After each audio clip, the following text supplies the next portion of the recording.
নিঃসন্দেহে আমি আল্লাহকে ভয় করে আমার বান্দা বান্দির মধ্য হতে শুধুমাত্র একমাত্র উলামায়ে কেরাম। কারা ভয় করে? উলামায়ে কেরামে আমি আল্লাহকে ভয় করে। এটা আমার আল্লাহর কথা, এটা হাদিস না, এটা কোরআনের আয়াত। এখন আমার আর আপনার প্রশ্ন, এখানে যারা আইছে বা আরো যারা আসবে সবাই কি উলামা?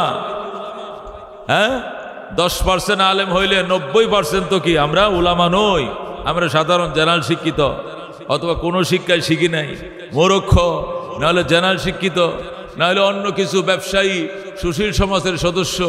আমরা তো উলামা নই। তা আমরা এখানে আসছি কেন? আমরাও তো আল্লাহর বই আসছি এখানে, কথা কোন ঠিক কিনা? আল্লাহ বলেন এই কথার মধ্যে কোনো সন্দেহ নাই, আমাকে শুধুমাত্র একমাত্র আমার বান্দাদের মধ্যে উলামায়ে কেরামে ভয় করে। এখন আপনারা প্রশ্ন করবেন, তাহলে আমরা কারে ভয় করি? আমরাও তো আল্লাহকেই ভয় করি, কথা কোন ঠিক কিনা?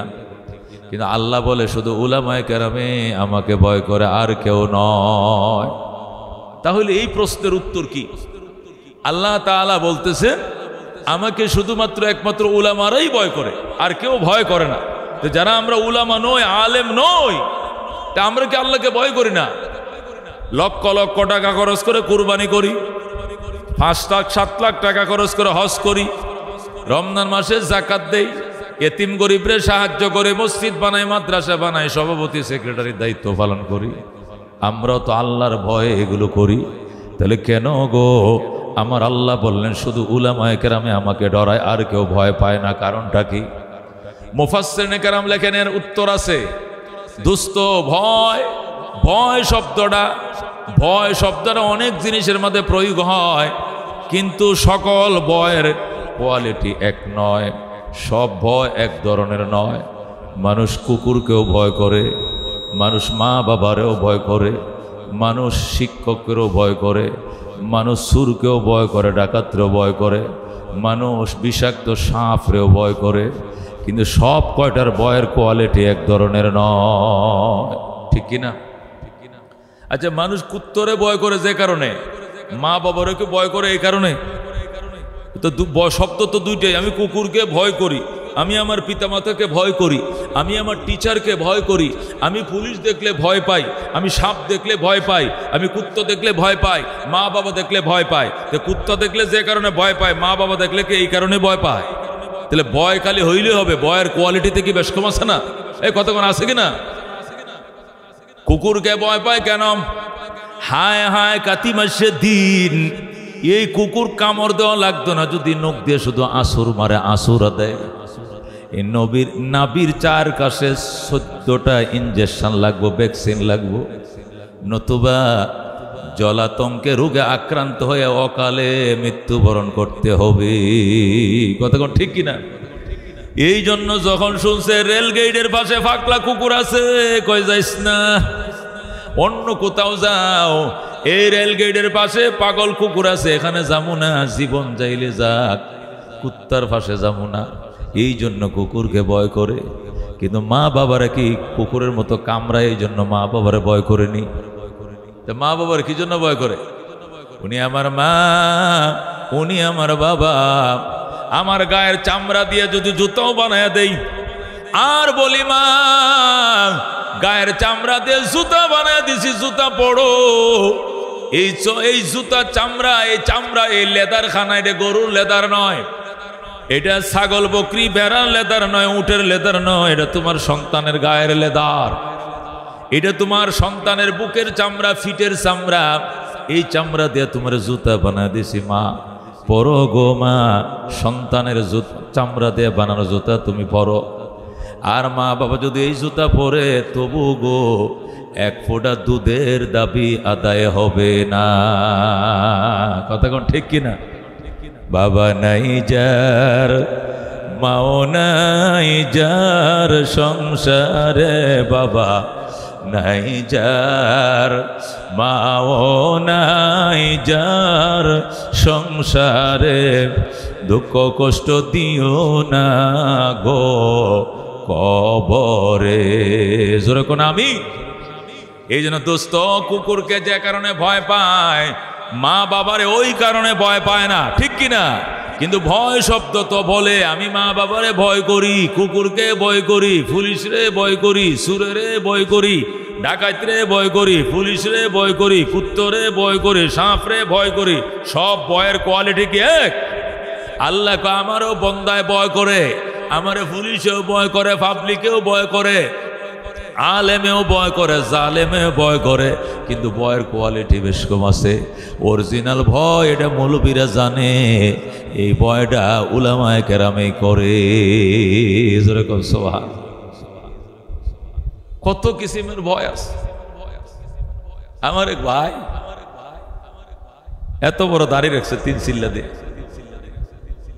মাশাআল্লাহ। 2014 সালে 4 জানুয়ারি যখন নির্বাচন হইল, তখন তো অনেক বাংলাদেশে অনেক জায়গায় নির্বাচন কেন্দ্র পুরাই দিছে, স্কুলে আগুন ধরায় দিছে, এরকম আসিল না? আমাদের কেন্দ্রের মধ্যে আগুন ধরায় দিছে, মানে কেন্দ্র রাত্রে ঘুরে লেছে, নির্বাচন হইতে দেবে না। পরের দিন কেন্দ্র পুরা মামলা হয়েছে, এলাকার 4000 লোকের নামে বেনামা মামলা হয়েছে। কয় হাজার? 4000। তা আমার ভাই ভদ্রলোক, এত বড় দাঁড়ি, উনি আল্লাহর রাস্তায় দাঁড়িয়ে চাচ্ছে লেছে, কিলিন সে অন্তত 15 বছরের পুরাতন দাড়ি কেটে লেছে। কিরে ভাই দাড়ি ছাসলেন কেন? আমি তো আসমান ভাঙ্গে পড়ছে মাথায়, আপনি দাড়ি কাটলেন? আমার বড় কথা কম কবাটা, শিবির কইয়া মামলায় ঢুকাই দিব, জেলে জীবন কাটতে হইব, জেল থেকে বাঁচার দরকার, দাড়ি পরে রাখবো, দুগুল্লি মার দাড়ি বেটা, আগে জীবন বাঁচা। জোরে কর নাউজুবিল্লাহ। এটাও তো আল্লাহরে ভয় করে দাড়িটা রাখছিল, কাটছেও কার ভয়ে? আল্লাহর ভয়ে কাটছে, জেলের ভয়ে। শিবির কইয়া দাড়িওয়ালা শিবিরের দাড়ি মনে করে পরে আমার জেলে ঢুকাইবো বেটা, আগে জীবন বাঁচা, পরে দাড়ি রাখবি। তখন আমি বলছিলাম, ভাই আমার আল্লাহ ঠিকই বলছেন, উলামায়ে কেরামে আল্লাহকে ভয় করার মতো করে আমাকে যদি বলো তো তোরে ফাঁসি দেওয়া হবে, শুধু দাড়ি কাটলে বাঁচবি, আমি বলতাম ফাঁসির কাস্টে ঝুলতে রাজি আছি, পয়গম্বরের কলিজায় খুর দিয়া ফুঁস দিতে আমি রাজি না। কতক্ষণ ঠিক কিনা? রেখে একটা মৌলবি পারবো? আমি পারবো? শয়তান আপনাকে যেমনি ধোঁকা দেয়, আমাদেরকে ধোঁকা দেয়। আপনার শয়তানটা দুর্বল, আমগোটা শক্তিশালী বেশি। আমার যে ইমানের পাওয়ার যতটুক, তার শয়তানের তার বিদ্রোহের পাওয়ার এত কঠিন পাওয়ার নিয়ে আমার পিছনে সে ঘুরে বুদ্ধি দেয়। আপনার বয়সের মানুষ এখনো হ্যান্ডসাম দেখা যায়, ক্লিন শেপ করে চলে, আপনি দাড়ি রাখছেন, মানুষ আপনার সাসা থাকে, জেডা রাখে, কাটেন দাড়ি, বুদ্ধি দেয়। একবার যদি বুদ্ধি দেয় দাড়ি কাটার জন্য, আলেমের এলেমে 1000 বার বাধা দেয় না কাটার জন্য, 1000 বার। তারা সিনেমা দেখতে পারবে, আপনি সিনেমা হলে যাই লিখে, আপনার টাকা নাই, টিকিট করেন, টাকার পয়সা আমি দেব। যদি নফস বা শয়তানে অথবা সঙ্গ পালে বুদ্ধি দেয় একবার, এলেমে বাধা দিবে 1000 বার। খবরদার, গলায় চাকু দিতে রাজি হইও, সিনেমা হলে টিকিট করতে রাজি হইও না। এটাই এলেম, এটাকে বলে এলেম। এলেম কাকে বলে? এলেম ওই জ্ঞানকে বলে যে জ্ঞানীকে পাহারা দেয়। আর বিদ্যা কাকে বলে? বিদ্যায় জ্ঞানীকে পাহারা দিতেও পারে, নাও দিতে পারে। পরিষ্কার বুঝেন। এক ভদ্রলোক চিকটার পরে শুক্রবারে জুমার আগে দেয়া হাঁটতেছে, আমি চিনি তারা। ভাই আপনি এটা পড়লেন কেন? কৌজুর সারা সপ্তাহ তো লম্বা প্যান্ট শার্ট পরি, এগুলো চুলকায়, যে আজকে একটু রিল্যাক্সে, শুক্রবার ছুটির দিন না, এই জন্য একটু 3/4 এই যে হালকাটা পড়লাম আর কি। পড়ছেন তো ভালো কথা, বাদ বাকি আপনি তো একটা টিচার, কলেজ টিচার, আপনি যে হাফ উলঙ্গ হইলেন, আপনার বাচ্চারা তো ফুল উলঙ্গ হয়ে যাবে, পরে হেডির উপায় কি হবে? আপনি তো গার্মেন্টস শ্রমিক না, আপনি তো একটা টিচার। হ্যাঁ আমি কলেজ টিচার। তো তা আপনি এই অবস্থা, পরে আপনার ছেলেরা কি সবটা খুলে দিব? হুজুর আপনার সামনে কি লেগে পড়ছিলাম শুক্রবারের দিন, যে হ্যাঁ বাঘের বয় হেন রাত পোয়ায়। আমি বললাম শোনেন, আমার 4 নম্বর ছেলেটার বয়স হলো 6 বছর রানিং, সে মাত্র নুরানিতে 32। তো ওর মা ওকে বলে, ভূত সারা সপ্তাহ তো গোসল করে দেবেন, আজকে শুক্রবার তোর একটু গোসল করে দেয়। তা বাচ্চা বলতেছে, আম্মু হুজুরে বলছে নুনু কাউরে দেখান যাইব না, তুমি আমার গোসল করলে তুমি নুনু দিকে লাইবা। সুতরাং তুমি গোসল করলে আমি মানি না। শরীর পাক, জামা পাক, 17 টাকা, ওয়াক্ত সিনা, কেবলা মুখে নেওয়াত করা, দাঁড়ায়া নামাজ পড়া, কেরাত পড়া, রুকু করা, সিজদা করা, আখির বৈঠক, এই আহকাম আরকান 13টা ফরজ হুজুর আমগুরে শিখাইছে। তোমার গোসল করাইতে হবে না, আমার গোসল আমি করব। নুনু এটা কাউরে দেখান যাইতো না। জোরে কোন আল্লাহু আকবার। তার এলেমে তারে পাহারা দিতেছে। এই 14 বছরের বাচ্চা উপর করে দললে এখন নাক দেয়া মারতে যে দুধ খাইছিল, দুধ আবার নাকে মুখে বের হবে। এই ফুলায় বলে নুনু দেখান যাইবো না, এই জন্য তুমি গোসল করাইতে পারবে না, আমার গোসল আমি করব। আর ওই খাটাসের খাটাস 53 বছর বয়স, হে 3/4 ভরে ঘুরে আর শুক্রবার একটু রিল্যাক্সে হাঁটাচড়া করতেছি, একটু বাউ বাতাস লাগাইতেছে। জোরে কোন নাউজুবিল্লাহ। তার বিদ্যায় তাকে পাহারা দেয় নাই, আর এই ছোট বাচ্চা তার এলেম তাকে পাহারা দিয়েছে। কতক্ষণ ঠিক কিনা? এটাই এলেম আর বিদ্যার পার্থক্য।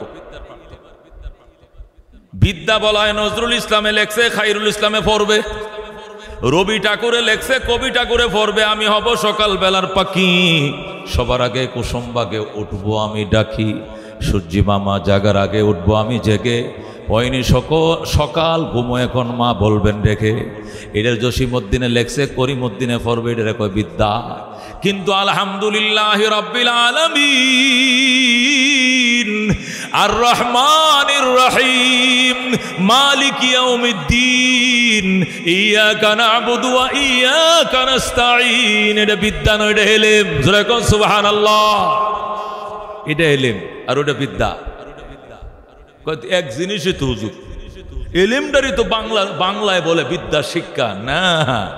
এলেম এটা বাংলাতে এলেমে বলে, উর্দুতে এলেমে বলে, আরবিতে এলেমে বলে, ইংরেজিতে এলেমে বলে। এর কোনো অন্য কোনো ভাষায় তাকে আর বলা যাবে না। এলেমের বাংলা এলেম, ইংরেজি এলেম, উর্দু এলেম, ফার্সি এলেম, সব এলেমে। এলেম বলা ওই জ্ঞানকে যে জ্ঞান জ্ঞানীর সাথে দুনিয়াতেও থাকবে, মৌতের বিছানা আগেও থাকবে, বিছানা শোয়ার পরেও থাকবে, কবরেও সাথে থাকবে, মিজানেও সাথে থাকবে, ফুলসিরাতেও সাথে থাকবে, ব্রিজে উড়ার পরেও সাথে থাকবে, হাসরের ময়দানের সাথে থাকবে, জান্নাতে ঢোকার পরেও এলেম আলেমের সাথে থাকবে। তারে বলে এলেম। জোরে কোন সুবহানাল্লাহ। কিন্তু দুনিয়ার বিদ্যা থাকবে না সাথে। দুনিয়ার বিদ্যা কতদিন থাকবে? মৃত্যুর বিছানার আগ পর্যন্ত। মানে আজরাইল মালাকুল মউত, খেয়াল করে শুনেন, বুঝেন, মালাকুল মউত ঘরে ঢোকার আগ পর্যন্ত এলে বিদ্যা আপনার সাথে থাকবে। যেই আজরাইল ঘরে ঢুকবে আর যে লোকটা মারা যাবে সে বুঝবে আমার ঘরটা নড়তেছে, মনে হয় যেন বিল্ডিংটা কাঁপতেছে। আজরাইল ঢুকে বসে ভিতরে, তার ভিতর থেকে যত বিদ্যা আছে সব চলে যাবে। একবারে ঢাকা বিশ্ববিদ্যালয়ে সে প্রফেসর, ইংলিশে অনর্গল, একটা ABCD তার মনে থাকবে না, সব চলে যাবে। একটা শরীয় সরায় তার মনে থাকবে না, একটা ক মনে থাকবে না, একটা 1 2 3 মনে থাকবে না, কিচ্ছু মনে থাকবে না। কেন? দুনিয়া নকল। বলেন, দুনিয়া নকল। দুনিয়ার জ্ঞানও নকল। নকল জ্ঞান নকল দেশে চলে থাকবে। মৃত্যু আসার আগেই নকল জ্ঞান নকল দেশে থেকে যাবে। এলেম আসল, পরকাল আসল। এলেম আসল দেশে পরকালের সাথে চলে যাবে। যেরকম সুবহানাল্লাহ। এটা একটা উসুল, এটা মৌলিক বিষয়। সেটা কি? আসল আসলের সাথে অ্যাটাচড হয়, নকল নকলের সাথে অ্যাটাচড হয়। এটা উসুল, এটা মনে রাখতে হবে। এটা বুঝার জন্য বলেন, দেহ আসল না নকল? বলেন, দেহ আসল না নকল? নকল। দুনিয়া আসল না নকল? নকল। নকল দেহ নকল দুনিয়াতে পড়ে থাকবে। নকল দেহ কোথায় থাকবে? নকল দুনিয়াতে পড়ে থাকবে। মারা গেলে এই দেহটা কোথাও যাবে না, এটা মাটিতেই পড়ে থাকবে। মাটিতে পড়ে থাকলে শিয়াল কুকুরে খাবে, দেখতে খারাপ দেখা যাবে। একটা মানুষ, এই জন্য ইসলাম বলছে তারা পুঁতে রাখো, গর্ত করে রাখো। এই গর্তরে আরবিতে কবর বলে। গর্তরে আরবিতে কি বলে? আরবিতে কবর, বাংলায় গর্ত। এই জন্য ইসলাম বলছে না না, একটা মানুষ তো, এটা মানুষের সামনে কুকুরে খাবে, শিয়াল কুকুরে খাবে, বিভিন্ন পশু পাখি খাবে, খারাপ দেখা যায়। মানুষ সৃষ্টির সেরা, যাই হোক না কেন, তার বিচার যাই হোক না কেন, অন্তত যা হয় মাটির নিচে হোক, তারে পুঁতে রাখো। এই পুঁতে রাখাটাকে আরবিতে বলা হয় কবর দিয়ে রাখো। কবর অর্থ কি? গর্ত। গর্ত করে রাখো। তাহলে বুঝেন, খেয়াল করে বুঝেন, দুনিয়া নকল, দুনিয়ার দেহ নকল। নকল দেহ নকল দুনিয়াতে পড়ে থাকবে। কিন্তু পরকাল আসল, আত্মা আসল, রু আসল। পরকাল আসল, রু আসল। রু আসল দেশে চলে যাবে। রুকে কোনোদিন মানুষ কবর দিতে পারবে না। আমরা যে কবর দেই গুরুস্থানে, আজিমপুর গুরুস্থানের আজমপুর গুরুস্থানে যে আমরা কবরটা দেই, এটা রুরে কবর দেই না দেহরে কবর দেই? দেহরে কবর দেই। রু কই? রু যদি ভালো হয়, রু যদি ইমানদার হয়, চলে যাবে ইল্লিয়িনে, জান্নাতের ভিতরে একটা এরিয়া, সেখানে যাবে। আর রূহ যদি কাফেরের রূহ হয়, আত্মা যদি কাফের আর বেঈমান জালেমের আত্মা হয়, 7 তবকা নিচে সিজ্জিল আছে, আত্মারা সিজ্জিলে চলে যাবে। তাহলে আত্মা হয়তো সিজ্জিলে যাবে, নয়তোবা ইল্লিয়িনে যাবে। আত্মাকে কবর দেওয়া পাবলিকের পক্ষে সম্ভব নয়। কারণটা কি? পরকাল আসল, আত্মা আসল, আসল জিনিস আসল দেশে ট্রান্সফার হয়ে চলে যাবে। যেরকম সুবহানাল্লাহ। এটা যদি বুঝা থাকেন তাহলে আসেন, দুনিয়া নকল, দুনিয়ার জ্ঞানও নকল, দুনিয়া নকল, দুনিয়ার বিদ্যা বুদ্ধি এইটাও নকল, নকল বুদ্ধি নকল বিদ্যা নকল দুনিয়াতে পড়ে থাকবে। কবর একটা সরাইও যাবে না। যত বড় শিক্ষিত হন, কবরে গেলে যদি নাম দস্তখত করে বলবে আমার কিছুই মনে নাই, নামটা লেখেন। আপনি এমএ পাস, আপনি বিএ পাস, আপনি অনার্স মাস্টার, আপনি স্বাক্ষর করে নাম লেখেন। সে বলবে লাদ্রি, আমি কিছুই জানি না, আমি কিছুই পারি না। সে আস্তা একটা মূর্খ হয়ে কবরে যাবে। জোরে কোন নাউজুবিল্লাহ। এই জন্য বিদ্যার এলেমের মধ্যে পার্থক্য বুঝো মুসলমানের, ভরে বুঝবা, এরপরে বুঝবা কোনটার কি মাহিত্য। দুস্থ ভালো করে বুঝো। এলেম বলা হয় যেটা জান্নাতে যাওয়ার পরেও সাথে থাকবে, বিদ্যা বলা হয় মৌতের বিছানার আগেই পাখি উড়াল দিবে, তোমার সাথে থাকবে না। এই জন্য নবী বলছেন ইন্নাল্লাযী লাইসা ফি জাওফিহি শাইউম মিনাল কুরআন কাল বাইতিল খারিব। যে মানুষের ভিতরে কোরআন হাদিসের কোনো অংশ নাই, যার আত্মার ভিতরে কোরআন হাদিসের কোনো টুকরা নাই, কোরআন হাদিসের কোনো সূরা কেরাত এখানে নাই, এটা বসবাসীন ঘরের মতো খালি একটা বাক্স। 10 তলা বিল্ডিং বানাইছো, বিল্ডিং এ যদি মানুষ না থাকে, এটা যেরকম সামসিকার ঘর, কলাবাদুরের ঘর, শয়তানের ঘর, ভূতের ঘর। আমরা কই এটা ভূতের বাড়ি, ভূতের বাড়ি, মানুষ থাকে না। কথা কোন ঠিক কিনা? নবী কয় যে অন্তরের ভিতরে কোরআন হাদিস নাই, এই অন্তরটা ভূতের অন্তর, মানুষের অন্তর নয়। কথা কোন ঠিক কিনা? এই জন্য দুস্থ বুঝো, এলেম বলা হয় ওই জ্ঞান, যে জ্ঞান জ্ঞানীর সাথে কবরেও থাকবে, মিজানেও থাকবে, ফুলসিরতেও থাকবে, হাসরেও থাকবে, বিচারের দিনেও থাকবে, জান্নাতে যাওয়ার পরেও লগে থাকবে, তাকে বলা এলেম। কিন্তু দুনিয়ার বিদ্যা মৌতের বিছানায় পর্যন্ত লাশ বর্ডার ওই পারে আর যাবে না, ওই পারে আর যাবে না।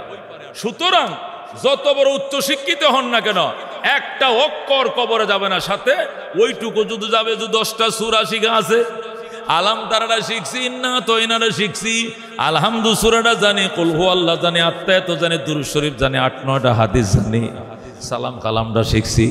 এইগুলো শুধু পেটের ভিতরে থাকবে। আর আস্থা ইউনিভার্সিটিটারে আল্লাহ আগুন দিয়ে ফুরায় ফেলবে, কিচ্ছু কলেজের ভিতরে থাকবে না,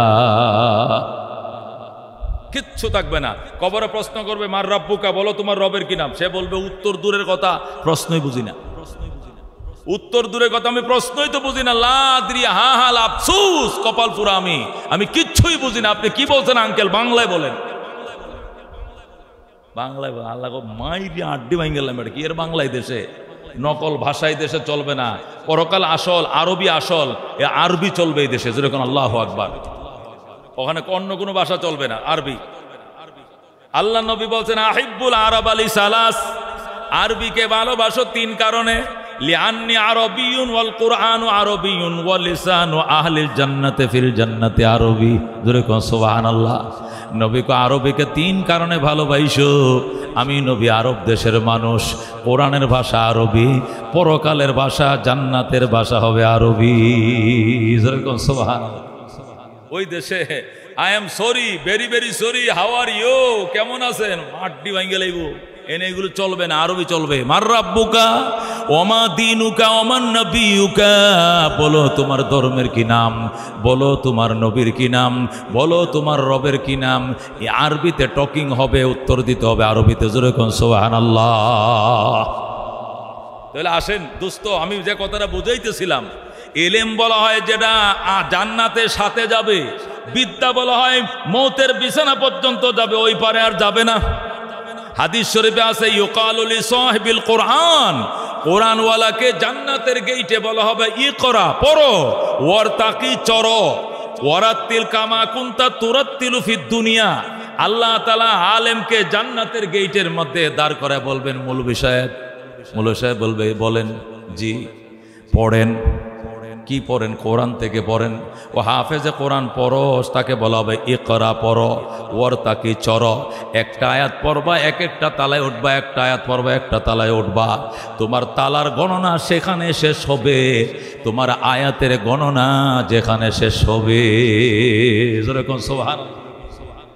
আল্লাহ তারে বলবে ইউকালু লিসাহিবিল কোরআন, কোরআনওয়ালাকে জান্নাতে যাওয়ার পরে বলা হবে পড় বেটা। এখন প্রশ্ন, সে পড়বে কেমনে? আলেম মরার পরে তো জানাজার কাফনের ভিতরে তো কোরআন শরীফ দেই নাই, বুখারী শরীফও ঢুকাই দিছেননি একটা। ইমাম সাহেব মরলে কি কোরআন শরীফ দিয়া দেননি আপনারা? মুলু সাহেব মরলে কোরআন শরীফ দেননি, সে পড়বে কেমনে? আল্লাহ রাব্বুল আলামিন তার আত্মারা যখন উড়াল দিয়ে নিয়ে গেছে জান্নাতের এরিয়াতে, ওই আত্মার ভিতরে করে কোরআনের সিম কার্ডটা ওই দেশে পাঠায় দিছে আমার আল্লাহ। এরকম সুবহানাল্লাহ। মানুষ হলো মোবাইলের মতো, আর আত্মা হইল সিম কার্ডের মতো। মোবাইল যদি পানিতে পড়ে নষ্ট হয়ে যায়, আগুনে ফুরে যায়, আসার কায় নষ্ট হয়ে যায়, সিমটা খুল আর একটা ঢোকা, আগের মতো আবার বাইরে যাবে, সব ঠিকঠাক। কথা কোন ঠিক কিনা? ঠিক তদ্রূপ এই মোবাইল দেহটা দুনিয়াতে পোকামা করে খেয়ে ফেলবে, কবরে পুঁতে রাখবো, কবরে খেয়ে ফেলবে পোকামা করে, কিন্তু আত্মা নামক সিম কার্ডটা আল্লাহ ইল্লিনে নিয়ে যাবে। যেরকম সুবহানাল্লাহ। সেখানে তারা জান্নাতের সবুজ পাখির খাবারে উড়াল দিতে থাকবে। হিসাব নিকাশের পরে আল্লাহ নতুন করে আবার একটা মানুষ বানায়া, নতুন করে মোবাইল বানায়া, মানে দেহ বানায়া, ওই মোবাইলের ভিতরে এই সিমটা যখন আবার ঢুকায়া দিবে, অটোমেটিক পুরা 30 পারা কোরআন ওই সিমের ভিতর দেয়া পরকালে জান্নাতের ভিতরে ঢুকে যাবে। যেরকম সুবহানাল্লাহ। এই জন্য আলেম সে বলতেই থাকবে, পড়তেই থাকবে, টাস করে পড়তে থাকবে। কিন্তু দুনিয়া নকল, দুনিয়ার বিদ্যাও নকল, নকল বিদ্যা দুনিয়াতেই পড়ে থাকবে, পরকাল আসল, কোরআন হাদিস আসল। এই জন্য কোরআন হাদিসের জ্ঞান জান্নাতে ঢুকে যাবে। যেরকম সুবহানাল্লাহ। এই জন্যই নবী বলছেন মাই ইউরিদিল্লাহু বিহি খাইরা, আল্লাহ যার কল্যাণ চায়, আল্লাহ যার মঙ্গল চায়, তারই ঘাড়ে ধরে এলেম শিকার কপাল খুলে দেয়। এলমে দিন সবাই শিখতে পারে না। যেরকম আল্লাহু আকবার। মাই ইউরিদিল্লাহু বিহি খাইরা ইউফাক্কিহু ফিদ্দিন, আল্লাহ যার কল্যাণ চায়, আল্লাহ তাদেরকে দ্বীনের বুঝ দান করে, এলমে দ্বীন অর্জন করার তৌফিক দেয়। যেরকম সুবহানাল্লাহ। এলমে দ্বীন সবাই অর্জন করতে পারে না। رضينا قسمة الجبار فينا لنا علم وللأعداء مال فإن الماء لا يفنى عن قريب وإن العلم يبقى لا يزال لقد زان البلاد ومن عليها إمام المسلمين أبو حنيفة فما في المشرقين له نظير ولا في المغربين ولا بكوفة। سبحان الله। আবু বকর এখানে প্রথম আলেম হইছে, 2 নম্বর উমর আলেম হইছে, 3 নম্বর উসমান হইছে, 4 নম্বর আলী হইছে। এইভাবে আলেম তৈরি করলেন। 13 বছর পর নবী মদিনায় চলে গেলেন, যাইয়ে বললেন এখন মাদ্রাসা বানাবো না মসজিদ বানাবো? আগে মসজিদ বানাও। রহমতুল্লিল আলামিন মসজিদ নববী বানাইলেন। সেখানে মসজিদ বানানোর পরে বললেন জায়গা দিছো, টাকা দিছো, শ্রম দিছো, তোমরা ক্লান্ত হয়ে গেছো, মাদ্রাসা মক্কায় বানায় তুই আইছি, মদিনা শরীফ মসজিদের ভিতরে মাদ্রাসা চালাবো। এই জন্য মসজিদ নববীর কোনার ভিতরে মাদ্রাসার জন্য আলাদা একটু জায়গা নিয়ে নিলেন।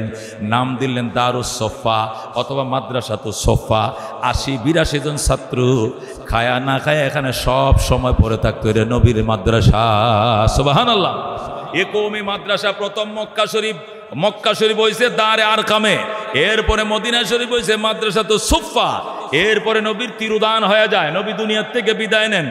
এরপরে হযরতে আবু দারদা রাদিয়াল্লাহু তাআলা আনহু সিরিয়ার রাজধানী দামেস্কে কওমি মাদ্রাসা 3 নম্বর শাখা বানান। হযরত আব্দুল্লাহ ইবনে মাসউদ রাদিয়াল্লাহু তাআলা আনহু ইরাকের দ্বিতীয় মহানগরী কুফায় কওমি মাদ্রাসা 4 নম্বর শাখা বানান। হযরত আমর ইবনে আস রাদিয়াল্লাহু তাআলা আনহু ওই মিশরের রাজধানী কায়রোতে 5 নম্বর কওমি মাদ্রাসা বানান হযরতে সুলতান মাহমুদ গজনবী রহমতুল্লাহ আলাই। উনি আফগানিস্তানের তখনকার রাজধানী গজনিতে, বর্তমানে আফগানের রাজধানী হল কাবুল, তখন রাজধানী ছিল গজনি। তিনি আফগানিস্তানের রাজধানী গজনিতে তিনি মাদ্রাসা বানান। এরপরে ইরাকের বাদশাহ নিজামুল মুলুক, বাদশাহ নিজামউদ্দিন, যাকে নিজামুল মুলুক বলা হতো, তিনি ইরাকের রাজধানী বাগদাদে কওমি মাদ্রাসা বানান। আল্লাহু আকবার। এই জন্য দয় কওমি মাদ্রাসাগুলোকে দরসে নিজামির মাদ্রাসা বলে, কারণ ওই বাগদাদের মাদ্রাসাটার নাম ছিল মাদ্রাসায়ে নিজামিয়া।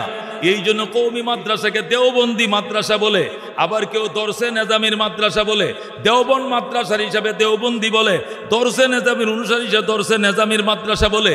এই মাদ্রাসায় নিজামিয়া যেটা বাদশাহ নিজামুল মুলুক বানাইছিলেন, এখানে পৃথিবী বিখ্যাত 3 জন বড় বড় আলেম হয়েছে, কোটি কোটি আলেম হয়েছে। তার মধ্যে উল্লেখযোগ্য 3 জন।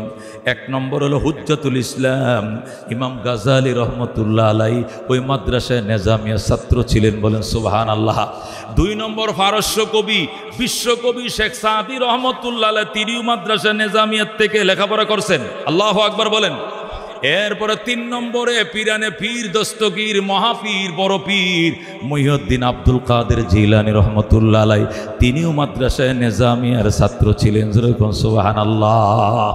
এই মাদ্রাসায় নিজামিয়া যখন সুনাম এবং খ্যাতি ছড়িয়ে গেল, লক্ষ লক্ষ মানুষ এখান থেকে দ্বীনি ইলম শিক্ষা শুরু করলো, তখন আর অন্য কোনো শিক্ষা ছিল না, জেনারেল কোনো শিক্ষা ছিল না, আলিয়া মাদ্রাসা ছিল না, শুধু ওই কওমি মাদ্রাসাই ছিল। এইটা দেইখা আল্লাহু আকবার, দিল্লির রাজধানী, আল্লাহু আকবার, হিন্দুস্তানের রাজধানী দিল্লিতে সুলতান আলতামাস রহমতুল্লাহ আলাই, সুলতান আলতামাস রহমতুল্লাহ আলাই দিল্লিতে কওমি মাদ্রাসার 7 নম্বর শাখা তৈরি করলেন। সুলতান আলতামাসের দেখা দেখি আজমিরে সুলতান সালাউদ্দিন ঘুরি রহমতুল্লাহ আলাই আজমিরে কওমি মাদ্রাসার 8 নম্বর শাখা প্রতিষ্ঠা করেন। যেরকম সুবহানাল্লাহ। এইভাবে কওমি মাদ্রাসার হিরিক শুরু হয়ে গেল। আলিয়া মাদ্রাসা নাই, অন্য কোনো শিক্ষা নাই। এরপরে শুধু মোগলরা বঙ্গপ্রদেশের ভিতরে 80,000 মাদ্রাসা বানাইছে। কয় হাজার? বঙ্গপ্রদেশ মানে যে প্রদেশের মানুষগুলো বাংলায় কথা বলে, মানে বাংলাদেশ, কলকাতা, আসাম, উড়িষ্যা। কয়টা রাজ্য? 4টা রাজ্য। এখন বাংলা আলাদা হয়ে গেছে, কলকাতা এখন, এই 3টে এখনো কলকাতা, এর বাদে ইন্ডিয়ার ভিতরে আছে। এটি রাজ্য ছিল। বাংলাদেশ, কলকাতা, আসাম, উড়িষ্যা, এই 4টে প্রদেশ মিলে একটা প্রদেশ ছিল, ওটাকে বলতো বঙ্গপ্রদেশ। এরা বাংলায় কথা বলে। বঙ্গপ্রদেশ কেমনে কথা বলে? বাংলায় কথা বলে। এই বঙ্গপ্রদেশের ভিতরে মোগলরা 80,000 কওমি মাদ্রাসা বানাইছিল। সুবহানাল্লাহ। এবং এই মাদ্রাসাগুলো যেন ভিক্ষা করে না চলে, সাহায্য নিয়ে না চলে, এই জন্য প্রত্যেকটা মাদ্রাসার নামে 100 বিঘা, 200 বিঘা, 150 বিঘা জমিন অক্ষ করা ছিল। অক্পিয় সম্পত্তির মধ্যে ফসল উৎপাদন করত, এই ফসল বিক্রি করে মসজিদ মাদ্রাসা চলতো। যেরকম সুবহানাল্লাহ। কপাল খারাপ মুসলমানদের, 1701 খ্রিস্টাব্দে মসজিদ মাদ্রাসায় ভরপুর পুরা ভারতবর্ষ মুসলমানদের শাসন চলছে। ইতিমধ্যে 1701 খ্রিস্টাব্দে এই ব্রিটিশ লাল কুত্তার দলেরা ইস্ট ইন্ডিয়ান কোম্পানির নামে ইন্ডিয়াতে আইসে, তারা ব্যবসা করবে। আইসা বাদশাহ শাহজাহানকে ম্যানেজ করছে। ডাক দেখো শাহজাহান, আমরা মিল কারখানা বানাইব আপনার দেশে, শ্রমিকদের কর্মসংস্থান হইব, বেতন পাইব, মেয়ে ছেলেরা, আমরা মিল কারখানা করব, আমাদেরকে ব্যবসা করতে দাও। শাহজাহান বলল, আপনাদের ব্যবসা প্রতিষ্ঠান নাম কি? East Indian company. এটা ইস্ট ইন্ডিয়ান কোম্পানি হিসাবে আমরা লন্ডন থেকে আইছি, কাঁচা কাঁচা পাউন্ড অর্জন করবা, ডলার অর্জন করবা, আর মজা মাইরা খাইবা। তখন শাহজাহান লাইসেন্স দিয়ে দিল, ইস্ট ইন্ডিয়ান কোম্পানিকে অনুমতি দিল। যখন ইস্ট ইন্ডিয়ান কোম্পানিকে অনুমতি দেওয়ার পায়তারা করছিল, তখন উলামায়ে কেরাম প্রতিবাদ মিছিল করলো আর বলল, ইস্ট ইন্ডিয়ান কোম্পানির জায়গা ভারতবর্ষে হবে না। উলামায়ে কেরাম যখন হরতাল মিছিল শুরু করে দিল, অবরোধ শুরু করে দিল, তখন বাদশাহ শাহজাহান আলেম ওলামাদেরকে জেলের মধ্যে বন্দি করছে। বন্দি করে মৌলবীরা দেশের উন্নতি দেখতে পারে না, এরা এই দেশে মিল ফ্যাক্টরি খুলবে, আমাদের হাজার হাজার যুবকদের বেকারত্ব দূর হবে, কিন্তু মৌলবীরা বুঝে না, এই ইস্ট ইন্ডিয়ান কোম্পানিকে আইতে দেয় না। এই জন্য সমস্ত আলেমদেরকে জেলখানায় ফাটাইয়া শাহজাহান এরপরে ইস্ট ইন্ডিয়ান কোম্পানিকে পারমিশন দিছে। ইস্ট ইন্ডিয়ান কোম্পানি ফ্যাক্টরি বানাইয়া, কোম্পানি তৈরি কইরা কিছুদিন পরে কয় আমাদের কোম্পানি পাহারাদারের জন্য আমাদের দেশের থেকে সৈন্য আনতে হবে, আপনাদের সেনা সৈন্য আমরা বিশ্বাস করি না, মুসলমান যে কোনো টাইমে আমাদের কারখানা দখল করতে পারে। এরপরে শাহজাহান এই লাইসেন্স দিছে, এরপরে তাদের ফ্যাক্টরি পাহারা দেওয়ার জন্য তাদের থেকে সৈন্য আনছে, সোলজার আনছে, আইনা ভিতরে ভিতরে সৈন্য সমাবেশ ঘটায়া একদিন মুঘল রাজাদেরকে পরাজিত করে, মোগলদেরকে পরাজিত করে তারা ক্ষমতার মস্তক দখল করে লয়। কাঙ্গালের কথা বাসি হইলে ফলে মুলুবিরা জেলা বলছিল এরা আইতেছে ইস্ট ইন্ডিয়ান কোম্পানি ব্যবসার নামে, এরা ক্ষমতা নিবে, মসজিদ ধ্বংস করবে, মাদ্রাসা ধ্বংস করবে, মোগলদের রাজত্ব খেড়ে নেবে। মোগলরা বিশ্বাস করে নাই। মুলুবিরা কি বুঝে, মোল্লারা কি বুঝে, মোল্লা করে জেলে ঢুকা, মোল্লারা জেলে থাকতেই দেখা যায় ওদের সব মস্তক। টিপু সুলতান পরাজিত হয়ে গেছে, মোগলরা পরাজিত হয়ে গেছে, ক্ষমতায় বসে গেছে বেঈমানের দল্লাল কুত্তার দল। ক্ষমতায় বসার সাথে সাথেই অর্ডার হয়ে গেছে এই দেশে হিন্দু বেশি মুসলমান কম। তাহলে এত মসজিদ কেন? যে মহল্লায় 3টা মসজিদ আছে ওই মহল্লায় একটা মসজিদকে মন্দির বানাও আর 2টা মসজিদ রাখো। যেরকম নাউজুবিল্লাহ। হিন্দু অধ্যুষ দেশ, হিন্দু এখনো ভারতে মুসলমান 30 কোটি, হিন্দু 100 কোটি। তাহলে হিন্দু বেশি কিনা? এই জন্য বুদ্ধি দেয়, কি সুন্দর বুদ্ধি দেখেন, কয় মুসলমান কম হিন্দু বেশি। তাহলে একটা মহল্লার মধ্যে এত ঘন ঘন মসজিদ দরকার কি? 3টা মসজিদ না 2টা মসজিদ রাখো আর একটা মসজিদের মন্দির বানাও। মুসলমান পাইরা না পাইরা এটা মানছে কোনো মতো, আচ্ছা ঠিক আছে মানলাম, একটা মসজিদ তারা মন্দির বানাইছে। কিছুদিন পরে বলতেছে তোমাদের 2টা মসজিদ আর তাদের একটা মন্দির, এটা কি হইলো? আরেকটা মসজিদ কমাও, মসজিদও একটা মন্দিরও একটা, মসজিদ আর একটা ভাঙ্গে দিয়েছে দিয়া তারা ওইটার ক্যান্টনমেন্ট বানাইছে অথবা গোড়া রাখার ঘর বানাইছে। তাদের সোলজারদের সৈনিকদের গোড়া রাখার ঘর বানাইছে, মুসলমানদের আল্লাহর ঘর ছিল যেরকম সুবহানাল্লাহ, এটা গোড়া রাখার ঘর বানাইছে। কিছুদিন পরে বলতেছে এখানে তো মুসলমান নাই বললেই চলে, শুধু মন্দিরটা থাকবে, মসজিদে এই এলাকা দরকার নেই। 2-4টে মুসলিম ফ্যামিলি আছে, ওরা ওই পাশের এলাকায় যায় নামাজ পড়বে, এই এলাকায় মসজিদে দরকার নেই। প্রথমে একটা কমাইছে, পরে 2টা কমাইছে, পরে 3টা শেষ, শুধু একটা মন্দির আছে। এইভাবে হইতে হইতে এই ভারতবর্ষ থেকে বিশেষ করে বঙ্গপ্রদেশ থেকে 80,000 মাদ্রাসা তারা ধ্বংস করে দেয়। যেরকম নাউজুবিল্লাহ। 1701 খ্রিস্টাব্দে ঢুকছে, শাহজাহানকে ম্যানেজ করে ঘুষ খাওয়ানোর মাধ্যমে তো মুসলমান 1 নম্বর। কথাগণ ঠিক কিনা? ঘুষ দিলে সব ঠিক, কথাগণ ঠিক কিনা? ঘুষ খায় সব লাইসেন্স দিয়ে দিছে, মসজিদ মাদ্রাসা সব শেষ। উলামায়ে কেরাম প্রতিবাদ শুরু করছে, প্রতিবাদ যখন আগুন জ্বলে গেছে, প্রতিবাদের আগুন জ্বলতেছে, উলামায়ে কেরামকে পাখির মতো গুলি করতেছে, গাছে গাছে আলেমদেরকে ফাঁসির কাস্টে ঝুলাইতেছে। তারপরে অবরোধ বন্ধ করে না, অবরোধ একটার পর একটা চলছে, হরতাল অবরোধ চলছে। তখন 1787 কত 1787 খ্রিস্টাব্দে, মানে এই দেশে ইস্ট ইন্ডিয়ান কোম্পানি আসার 86 বছর পরে 1787 খ্রিস্টাব্দে এই 80,000 মাদ্রাসার পরিবর্তে এই বেঈমানের বাচ্চা লালাল কুত্তার দলেরা একটা মাদ্রাসা বানায় দিয়েছে, নাম দিয়েছে কলকাতা আলিয়া মাদ্রাসা। কি মাদ্রাসা? কলকাতা আলিয়া। হে মৌলানা মাজদুদ্দিন, আন্দোলন বন্ধ করো, মাদ্রাসা বানায় দিতাছি। অনেক মাদ্রাসা ভাঙছি, সবটির পরিবর্তে বড় করে একটা মাদ্রাসা বানায় দিতেছে কলকাতায়। তুমগুটি তো অক্পিয়া জমিনের টাকা দিয়া, দান দিয়া, জমিন দিয়া, দান দিয়া, গম দিয়া মসজিদ চালাইতা। এখন আর টাকা পয়সা লাগবে না, এটা আমি সরকারি করে গেলাম।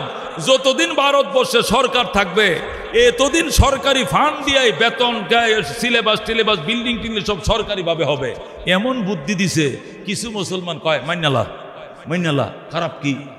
এইভাবে মানুষের কাছে সাহায্য তুললে মাদ্রাসা না চালানোর থেকে সরকারে করে দিছে, মাইনালায় একদল মানছে, কিন্তু উলামায়ে কেরাম মানে নাই। উলামায়ে কেরাম বলে যে মাদ্রাসা নবী বানাইছিল ওইটা লাগবো, এটা তো ইহুদিরা বানাইছে। মাদ্রাসা কোনোদিন ইহুদিরা বানাইতে পারে না, খ্রিস্টানরা বানাইতে পারে না। কথা ঠিক কিনা? জমি কিনে দিছে খ্রিস্টানরা। Principal Lord Warren Hastings, Lord Warren Hastings, উনি কি হজরত মৌলানা পিরানে ফির দস্তগীর, উনি কি হাফেজা কোরআন? মিস্টার লর্ড ওয়ারেন হেস্টিংস মানে কি? ব্রিটিশের পক্ষ থেকে যে কি ছিল, গভর্নর ছিল ভারতবর্ষে। এই গভর্নর কলকাতা আলিয়ার প্রথম প্রিন্সিপাল। এর পরে আরো 25 জন প্রিন্সিপাল গেছে, সবটি খ্রিস্টানের বাচ্চা। যেরকম নাউজুবিল্লাহ। যে মাদ্রাসার প্রিন্সিপাল হয় খ্রিস্টান, যে মাদ্রাসার জমি দেয় খ্রিস্টানে, যে মাদ্রাসার প্রতিষ্ঠাতা খ্রিস্টান, যে মাদ্রাসার বিল্ডিং বানায় দেয় খ্রিস্টান, যে মাদ্রাসার শিক্ষকের বেতন দেয় খ্রিস্টান, যে মাদ্রাসার সিলেবাস প্রণয়ন করে খ্রিস্টান। এটা কি ইসলাম লালন পালনের জন্য না ইসলামের গোড়া কাটার জন্য? ইসলামের গোড়া কাটার জন্য। এই কলকাতা আলিয়া মাদ্রাসা বানায় দিয়া মুসলমানকে সান্ত্বনা দিছে কত বছর পরে? 87 বছর পরে। কয় বছর? 1701 আইছে, 1787-তে কলকাতা আলিয়া বানায় দিছে। এরপরে উলামায়ে কেরাম কয় ঠিক আছে দেখি লেখাপড়া কেমন হয়। মাদ্রাসা তো নাম দিছে দেখি। 1866 খ্রিস্টাব্দ পর্যন্ত অপেক্ষা করছে। 1787 থেকে 1866 কত বছর হয়েছে? ওই দিক দিয়ে কয় বছর? 87 কত? 13 বছর। আর 66 আর 13 কত? হ্যাঁ, 79 বছর পর্যন্ত উলামায়ে কেরাম অপেক্ষা করছে দেখি এই কলকাতা আলিয়াতে কেমন লেখাপড়া হয়। খ্রিস্টানরা এই যে মাদ্রাসা সান্ত্বনার মাদ্রাসা বানাইছে, 80,000 মাদ্রাসা ভেঙ্গে দেখে সব স্কুল কলেজে যেভাবে হয় প্যান্ট শার্ট পরে, এডিও প্যান্ট শার্ট পরে, ওইডিও খাড়ায় মুতে, এ সরকারি আলিয়াডি এডিও খাড়ায় মুতে, বাস ওইডিও দাঁড়ি কাটে, ওইডিও দাঁড়ি কাটে। এখন উলামায়ে কেরাম কয় না এটা তো মাদ্রাসা না, এটা তো শালা রামগুরে কি দিছে? সান্ত্বনা দিছে।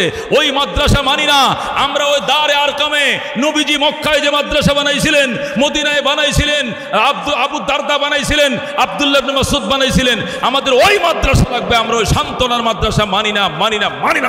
আল্লাহু আকবার। যখন আলেম ওলামারা ব্রিটিশের বিরুদ্ধে আবার পাল্টা আক্রমণ শুরু করলো, এই সান্ত্বনার গোড়ার ডিমের মাদ্রাসা আমাদের দরকার নাই, নবীর হাতের ওই কওমি মাদ্রাসা আমাদের আবার লাগবে। তখন ব্রিটিশরা কয় তাহলে আমরা বানায় দিলে যদি আমনগর না হয় তাহলে ওই মাগন্যা মাদ্রাসা আপনারা আবার বানাইলেন। এরপরে উলামায়ে কেরাম টিম গঠন করে পুরা ভারতবর্ষে আবার মাদ্রাসার জায়গা নির্ধারণের জন্য আবার তারা টিম গঠন করে সফর শুরু করলো কোথায় বানানো যায়। তখন ভারতে একবারে বার্মা পর্যন্ত, ভারত মহাভারতের ভিতরে বার্মা, নেপাল, ভুটান, পাকিস্তান, হিন্দুস্তান সবটা মহাভারতের ভিতরে উলামায়ে কেরাম টিম গঠন করে বার্মা রেঙ্গুন পর্যন্ত গেছে। ওই রোহিঙ্গারা আইছে কোন জায়গার থেকে? আরকান থেকে। কোত্থেকে আইছে? আরকান থেকে। ওই আরকান পর্যন্ত গেছে, বাংলাদেশে আসছে, সিলেট গেছে, কলকাতায় গেছে, পাকিস্তান গেছে, এরপরে আশপাশের প্রত্যেকটা প্রদেশের মধ্যে উলামায়ে কেরাম সফর করছে। সর্বশেষ ইউপিতে, ইউপি মানে উত্তরপ্রদেশ, বর্তমানে ইউপি যেটা ইন্ডিয়ার উত্তরপ্রদেশ, ইউপিতে সাহারানপুর জেলার দেওবন্দ নামক গ্রামের মধ্যে যায়া উলামায়ে কেরামের টিম থেমে যায়। ঘোড়ার গাড়ি তারা থামায়া কাসেম নানতুবি বলতেছে আমি এখানে মদিনার এলেমের গ্রান পাইতেছি, তোরা এখানে থাম, এখানে থাম, ধরে কোন আল্লাহু আকবার। এরপরে এখানে ঘোড়া থামাইলো। থামানোর পরে তারা দেখলো একটা মাটির মসজিদ আছে, সামনে একটা ডালেম গাছ আছে। তারা বলছে আজকে এই মসজিদে আমরা ইতিকাফ করব, ইস্তেখারা করব, সেহরি খাবো, রোজার নিয়ত করব। দেখি যদি আল্লাহ কবুল করে তাহলে মদিনার থেকে নবী কোনো সিগন্যাল আমাদেরকে দিবে। যদি নবী সিগন্যাল দেয় এখানেই মাদ্রাসা প্রতিষ্ঠা করবো, ধরে কোন আল্লাহু আকবার।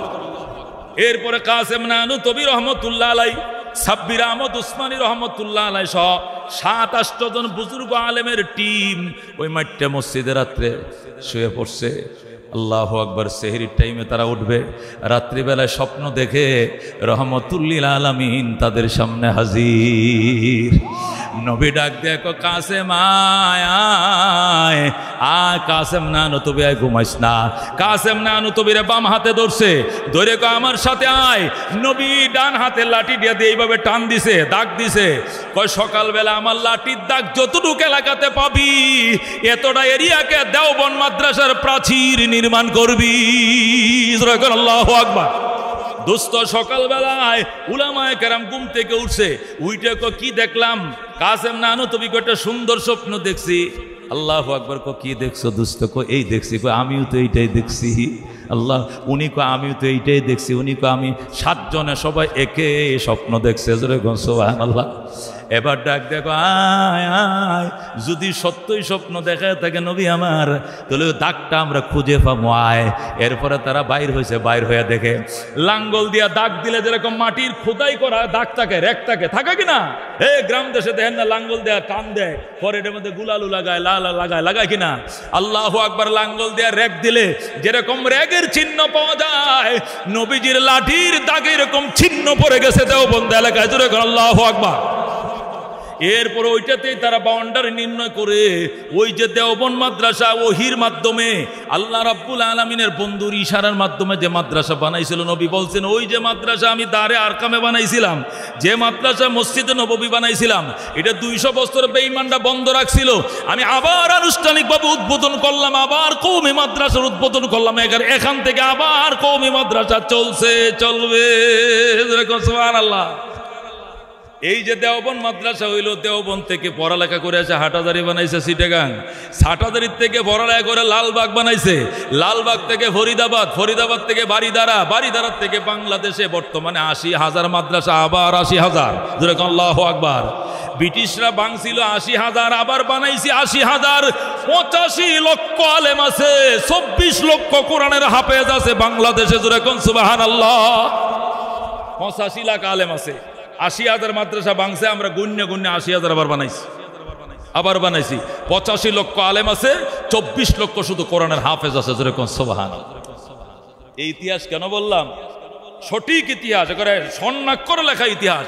এই জন্য বলছি, আপনারা অনেকে প্রশ্ন করেন, হুজুর আমাদের জেনারেল শিক্ষা একমুখী, ইংলিশ মিডিয়াম হোক আর বাংলা মিডিয়াম হোক, জেনারেল শিক্ষা তো একমুখী, কিন্তু আপনাদের ধর্মীয় শিক্ষা দুইমুখী কেন?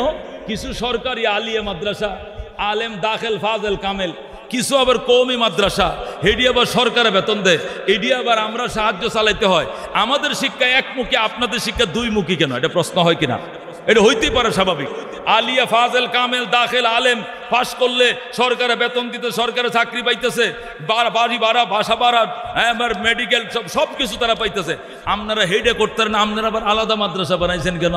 দুস্থ মাদ্রাসা শিক্ষা, আপনাদের জেনারেল শিক্ষা যেটাকে একমুখী, মাদ্রাসাও শিক্ষা ছিল একমুখী, এখন আছে একমুখী। মাঝখান দিয়ে ওই বিয়াদব 42 ইহুদির বাচ্চারা, খ্রিস্টানের বাচ্চারা দ্বিমুখী শিক্ষা আমাদের খাঁদে থইয়া গেছে। কথা ঠিক কিনা? ওই যে 87 বছর পর্যন্ত 80,000 মাদ্রাসা ভাঙ্গা আন্দোলন সংগ্রামের ঠেলায় ভরিয়া পরে সান্তনার মাদ্রাসাটা থয়ে গেছিল সরকারিভাবে। ভারত ভাগ হইয়া বাংলাদেশ পাকিস্তান হয়েছে, সরকার তো সব রাষ্ট্র আলাদা আলাদা হয়েছে। এই সরকাররা এখনো ওই মাদ্রাসাগুলো পালে, এগুলো এখনো বেতন দেয়, ওটি এখনো আছে, এখনো আছে, এই জন্য এগুলো এখনো আছে। কিন্তু ওইগুলো নবীও বানায় নাই, এগুলো আগেও ছিল না, পরেও নাই, এগুলো মাঝখানে ব্রিটিশ বেনিয়ারা বানায় গেছে। কথা ঠিক কিনা? এই জন্য দেখবেন আমাদের এই কওমি মাদ্রাসাগুলো তেলাওয়াত কত সুন্দর, আমল কত সুন্দর, দাড়ি কত সুন্দর, টুপি কত সুন্দর, আমল আখলাক কত সুন্দর। আলিয়াতেও আছে, কিন্তু আছে খুব কম। শিক্ষক ভালো, কওমি মাদ্রাসায় পড়ছে, দেওবন্দের ফারেক, হাটাজারির ফারেক, এরাও ফাঁকে ফাঁকে দাখিল আলেম পরীক্ষাটা দিয়া গ্যাপে ওরা ওই মাদ্রাসাগুলোতে প্রভাষক হয়ে গেছে, মুহাদ্দিস হয়ে গেছে, হইয়া এরা শিক্ষাটা শিখছে কওমিতে, কিন্তু গ্যাপে গ্যাপে সরকারি পরীক্ষাটা দিয়া চাকরিটা ওখানে নিয়ে নিচ্ছে, বেতনটা যেত কাঁচা বেতনটা, এই জন্য সরকারি চাকরিটা নেয়া এদের সহবতে থাইকা থাইকা। এখন আলিয়া তো আলহামদুলিল্লাহ কিছু ছেলে আমলদার তৈরি হয়, সব যে খারাপ হয় এমন নয়, বহু ছেলে আলেমদার আছে, আমলদার আছে, আলিয়াতে পড়ে অনেক লোক আছে বুজুর্গদের সহবতে থেকে, ওরাও পাগড়ি পরে, তাহাজ্জুদ পরে, এরকম মুহাদ্দিস, এরকম প্রভাষক আলিয়াও তো আছে, তবে কওমি মাদ্রাসার তুলনামূলক অনেক বেশি আছে। কথা ঠিক কিনা? অনেক প্রশ্নের উত্তর দিলাম আজকে। ও হুজুর এতদিনে না বুঝছি ঘটনা কি? ও এই জন্যই তো ঘটনা। আমাদের জেনারেল শিক্ষা একমুখী, কিন্তু মাদ্রাসা শিক্ষা দুইমুখী। এটা জীবন পরকালী প্রশ্ন ছিল আমার, দুইমুখী কেন? এটা প্রথমে একমুখী ছিল, এখনো একমুখী আছে।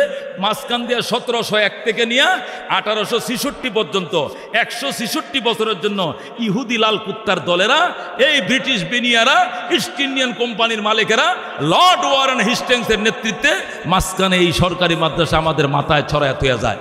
যেহেতু থইয়া গেছে, এই জন্য এই শিক্ষাও আমাদের ভাইরা, আমাদের বাবারা শিখে এই লাইনে। আমার আব্বা সরকারি মাদ্রাসায় কামিল ফার্স ছিলেন, দাখিল মাদ্রাসার সুপার ছিলেন, কিন্তু আমাদের ভাইগুলোকে সব দিকে কওমি মাদ্রাসা পড়াইছে।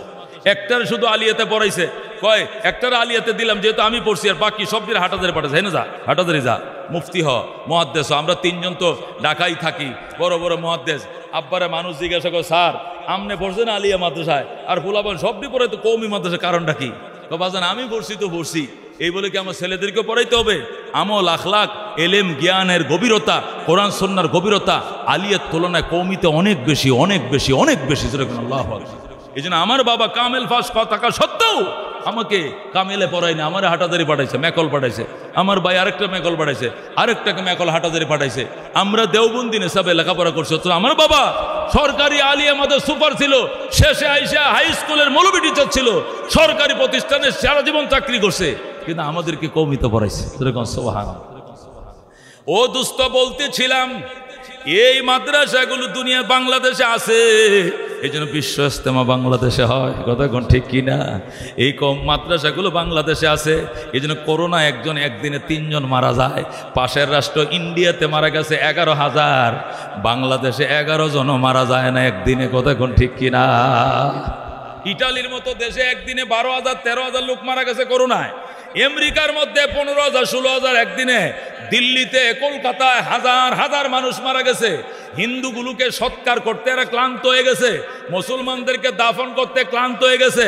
শেষে তারা বস্তার সাথে বাইদিয়া গঙ্গার মাঝে লাশ বাসায় দিছে। মনে আছে আপনাদের করোনার টাইমে এত পরিমাণ করোনায় চাপ দিছে তাদের দেশে, অথচ বাংলাদেশ আলহামদুলিল্লাহ একদম সুস্থ ছিল। এরা একদিনে 10,000 লোক মারা গেছে, বাংলাদেশে 3 বছরেও 10,000 লোক মারা যায় নাই। উলামায়ে কেরামের বরকতে 85 লক্ষ আলেম বাংলাদেশে। সুবহানাল্লাহ। 24 লক্ষ কোরআনের হাফেজ। কয় লক্ষ? 24 লক্ষ কোরআনের হাফেজ। করোনার টাইমে ফ্যাক্টরি বন্ধ, মিল বন্ধ, স্কুল বন্ধ, কলেজ বন্ধ, প্রাইমারি বন্ধ, হাই স্কুল বন্ধ, সচিবালয় বন্ধ, সংসদ বন্ধ, সব বন্ধ, কিন্তু কওমি মাদ্রাসা খোলা। যেরকম আল্লাহু আকবার। আমরা কওমি মাদ্রাসা খোলা রাখছি। সরকার বাহাদুর বলছে মাদ্রাসা খোলা রাখছেন কেন? মাদ্রাসা খোলা না রাখলে একটাও বাস্তা না। এরা 3টা বাজে উইটা যখন পড়বে ইয়াসিন ওয়াল কোরআনিল হাকিম ইন্নাকা লামিনাল মুরসালিন আলা সিরাতিম মুস্তাকিম, এই দেশে তখন টিকা লাগবে না, করোনার টিকা লাগবে না, কোরআনের টিকা দিয়া এই দেশের মানুষ সেফ হয়ে যাবে। কথা কর ঠিক কিনা?